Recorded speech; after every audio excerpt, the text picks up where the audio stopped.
अस्सलाम वालेकुम जी। इस वक्त हम यहाँ पे मौजूद हैं नाले पे, कराची एडमिन सोसाइटी और पीसीज के दरमियान में। ये दिखा दूँ मैं आपको, हाल देख लें कि हाल कितना पानी इतना है। ये पूरी गाड़ियाँ डूब गई हैं यहाँ पे और अब घरों में पानी जाना शुरू हो गया। नाले का हाल देख लें, ऐसा लग रहा है कि अभी सफाई नहीं हुई है इसकी। जो दरख्त वगैरह जो बने हुए हैं सारे इसके ऊपर।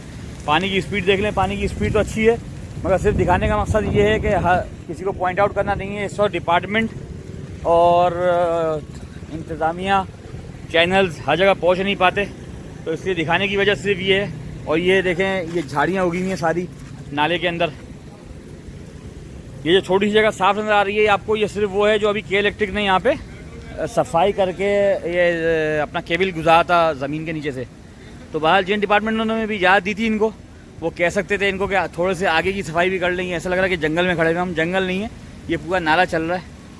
बहरहाल कोशिश कर रहे हैं कि अपनी आवाज़ पहुंचा सकें इंतज़ामिया तक। बहुत शुक्रिया, थैंक यू।